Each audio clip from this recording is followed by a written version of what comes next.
Kingdom people, they thought you would feel their absence. And you did. Kingdom people, they thought you was going to feel their absence. They thought you was going to miss them. And here's the thing, Kingdom people. Sometimes, especially depending on the relationship, the nature of the relationship, and where you were, when the separation took place, you can miss them. You can miss people, but that kind of goes away, because part of what you miss is this. When you were in a situation or a relationship, or you're around someone and you were having unpleasant experiences with them, especially Kingdom people, after you tried to work things out, after you were putting your best foot forward, after you were doing what God was telling you to do in these situations, what happens is you start to miss what was unpleasant about the situation. And it's not that you miss it in a way where you want it again. You miss it so much so that you don't want it back. You are happy that you're no longer around it. You have to deal with that energy. You have to deal, you're happy about that. And so, oftentimes, Kingdom people, these individuals think that their absence is going to cause you to miss them in a way where you're going to want to reconnect with them. And I'm not saying, Kingdom people, that there were not good qualities or qualities that you appreciated and enjoyed about these people. But unfortunately, many times, what you learned or what you experienced that caused the separation outweighed those good times. And in relationships, especially, I want to say intimate relationships, doesn't have to be, but this is very common where, dealing with narcissists especially, they will kind of try to, remove themselves from you, or, not interact with you as a way to get you to kind of chase them, to want them more. And it obviously is a game. It's actually deeper. It's worse than the game. It's designed to drive you out of your mind. I'm hearing it's designed to have you groveling. That's kind of like what they're trying to do, have you groveling over, I'm trying to say their presence, but their absence, but groveling to bring them back around.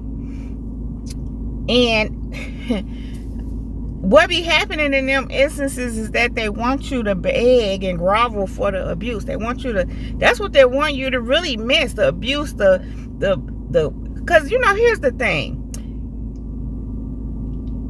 Narcissists do tend to, many a times, they do both things. They have some good things they have going that they will do, but it's all designed to keep you there for the bad things.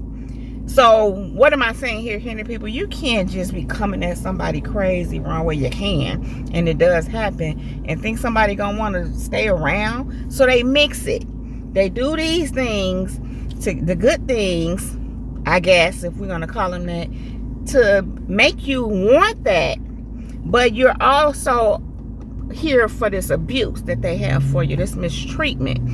And of course, we know that underneath all of that is the enemy. The enemy is literally using these people to keep you off balance, to disrupt your nervous system, to have you even mentally and emotionally unstable. That's the whole goal, whether these people are aware of themselves or not. The enemy's intent is to use them in this way to keep you from, becoming your better self. To keep you, it's designed to have you in bondage. And of course, at first you don't know what's going on until you realize it. But the thing is, Kingdom people, what happens when these people call themselves Whether you separated from them or whether they separated from you or y'all mutually separated, it doesn't matter. They're hoping that you will miss them. They're hoping that their absence from your life will want you to bring them back. Because again, that is a common thing. You can miss people. But in these kind of instances, what begins to happen is you miss the bad parts. And when I say miss, I mean miss in a way where you notice they're not there. So kingdom people, they never expected, they never thought that their absence, they thought that their absence, that you would feel their absence. And the thing is, you did. You felt their absence. You felt better when they were gone. Even if at first, because this is very common, and it doesn't have to just be in romantic relationships, any kind of relationships. As I said, if you experience good things with a person, you had fun times with them, yeah, at first, you would think about those things. But what will start happening is you start remembering that other stuff too, and you can't ignore it. You also start to feel better without their presence. So their absence, you start feeling better. You start feeling more clear. As time goes on, even if initially you're somewhat still in contact with them, what can happen, kingdom people, is you notice the difference then when you are away from them, and then if you have some kind of interaction with them, you just notice the energy they bring, if you will. And so you don't want that no more. So you become more and more comfortable with their absence, because in their absence, it becomes easier. It becomes better. It actually leaves room. It leaves that space for you to heal. And so that's what you do. God uses that to heal you, because what I've learned is you can't really heal in a place that caused the trauma.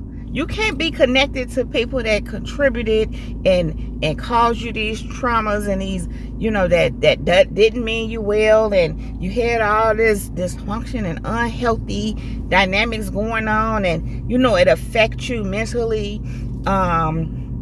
I keep hearing your nervous system, because that's a real thing, that it affects you, and you can't heal it while you're still interacting with them like that on a regular basis, and in some instances every day. You can't heal. You can begin your healing journey, and oftentimes when you do, they will combat that, because they will sense, and they are aware that you're doing something, even if they don't know what you're doing. You're changing, you're healing, and they sense that. And so those unclean spirits in them will start to combat that, because they want to stop that. And ultimately what you end up having to do is removing your presence completely. You have to just go, or they go as a way to punish you for healing, punish you for wanting to do better. Just, that's just what they do. It's all about punishing you for doing what's best for you, because they're not there to do what's best for you. You're there to feed into what it is, to their agenda, what they want, not necessarily what's best for them, but what they're trying to gain and what your presence brings to them. All they care about is what they're getting from you, and they just want you in place to do that. They're not interested in you healing. If anything, they want you broken in some way so they can pull and extract from you. And it makes me think about how the spider gets its prey in a web. It traps them in a web, and it puts its venom. It bites them to put its venom in its victim, which puts its poison in them. But it extracts at the same time the essence of its prey. And that's precisely what narcissists or these kind of demonic beings do. They want you there to poison you, keep you down, keep you bound, so they can pour your essence, pour your life from you, while you just kind of like they're living off of the life that's in you. And as it has been said, when there's nothing else left to pull from you from, they're done with you. But not always. Sometimes they want to keep you around just as a prisoner, because these kind of people, they get off on it. They feel powerful when they can harm somebody and break somebody down and imprison and oppress people. Pretty much like how it was in the biblical days, how the Pharisees and the tax collectors and the religious leaders, how they were moving. It was all about exploiting the people, keeping them oppressed, keeping them down. They were extracting from these people. They were exploiting them. It wasn't about their good, which is why they were so upset. When Jesus came on the scene, because he came to give them life and life more abundantly. He came to set them free. He came to set the captives free. And they were upset because they didn't want the people free, because they were their prey. These people were their prey. They were able to extract from them and live off of them, and you know what I'm saying? I'm just hearing gloat. And they did it by oppressing and exploiting them. And so that's what is happening in these modern day times. It's the same thing. These the modern day Pharisees, religious leaders. We call many of them narcissists, of course, these days. Either way, they're all under demonic possession. And so, again, they wanted you to feel their absence, and you did. You felt the absence of all that negativity, all that toxicity. And here's the thing: when you are a work in progress, when you come to a point to where we always a work in progress, but when you come to a point to where you don't want to be toxic, you want to heal, you want to clean up, you're trying to become your better self, you're trying to elevate, and you try to get yourself together mentally, spiritually, emotionally, and all of that. When you're doing that and you're doing it around someone who's not on that, they're actually the opposite of that. As I said, they're going to comfort you. So when you separate yourself from that, or when you become separated from it, you can feel relief. You begin to feel relief. As I already said, at first you might miss the good times, but honey, soon after, you start remembering that stuff that made you, that wasn't so good. And that tends to override, because not that when you in relationships, things don't have to be addressed. But here's the thing: these people are not addressing things. Even if you pointed things out to them, they didn't want to hear that. They might say, okay, yeah, but they weren't really doing anything about it. In fact, Kingdom people, God had you there to point out certain things to certain people while you were on your way, on your healing journey, and you were elevating and doing the work. God was using you to kind of, lead them in that direction, help them with that, because God wants them too. But they were opposing. They pretty much gave themselves over to the enemy. And so they were not taking heed to what you were saying. Even if they say, yeah, okay, that's all they did. They never acted on anything. In fact, their demons may have flared up at you, because them demons don't want them to change. So you were aggravating, an irritant to them. And many times they'll say you attacking them, and they try to gaslight you, all that, make it seem like you're a problem because you're trying to do the work and you're trying to help them grow and do the work, but they don't want to. So they feel like you either attacking them, like you trying to control them, and that's not what you're doing. It's just God will have you there to try to help steer them in a direction He's even trying to take them, while He's taking you on a direction, and He uses you in that way because you're doing it. He's doing it in you, and that's who God can use, those who He's already doing it in. And so again, they didn't like that, and they felt that once you all separated, that you would feel their absence, and you did. You felt the absence of all that mess. You felt better. You felt relieved. I can remember feeling myself getting back, not even so much back, probably in a better place than I had ever been. And when I would notice that, I'm like, oh, and that just proved to me how not good the situation was for me. However, as I said, in many cases, not always, but in many cases, God had me in these situations. But when time was up, time was up. I couldn't take it no more.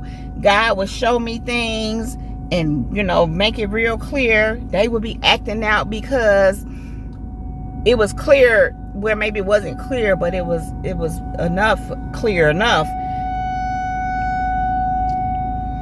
what was happening in me, that it was something, God was doing something in me. So again, those demons in them, they get to tripping. They don't like it. And so that's always an indication too that it's time to go, unless God say different. But at some point, God will remove you because you're not there to be abused and battered. Sometimes if people don't want to grow and elevate and grow in God, that is, get on the path with God, and even if they think they already are, or they may be, God always want to take us higher. He don't want us just right here. He always want to take us to new heights and new glories, from higher heights and from glory to glory. He don't want us to just be complacent. It's about growth. It's about God taking you higher. And some people just want to sit right where they at and do nothing else. And they want you to do the same thing. And when you challenge that in them to grow, not that you're trying to, but your presence, if you're growing, your presence is going to challenge them in that way. Because it's, like I said, it's obvious that you're growing, and it's probably just spilling out of you. Not even you trying to. You probably just be trying to deal with people where they are, but that thing gonna come, that growth in you gonna come out of you. It can't help but to. And so, they just don't want to grow. So God remove you. Or them. Either way, once you're separated, they want you to feel their absence. They want you to feel it, but they want you to feel it in a way where you want it back. You want their presence back, but you don't. They want you to feel their absence, and you did. You felt how better you felt in their absence. You felt the growth and the healing you gained in their absence. You felt how God started moving you up some more in their absence, how things started coming together better in their absence, how God was speaking to you and showing you certain things that, really kind of, not that he couldn't do it then when they were there, but it's different. It becomes more clear because now he can really do some things with them out of the way. Because again, it's not that he don't want them to grow, but they don't want to. They want it to be a stumbling block for you. They want it to be a hindrance for you. They want to block your blessings and block you from moving into the things of God. And we can't have that. God can't have that. Yet they wanted you to feel their absence. And you did. And you're happy that they are absent from your lives at this point. Not happy about it. Not that you wanted it to be this way, but you good with it. Their absence has made a difference, a positive difference in your life.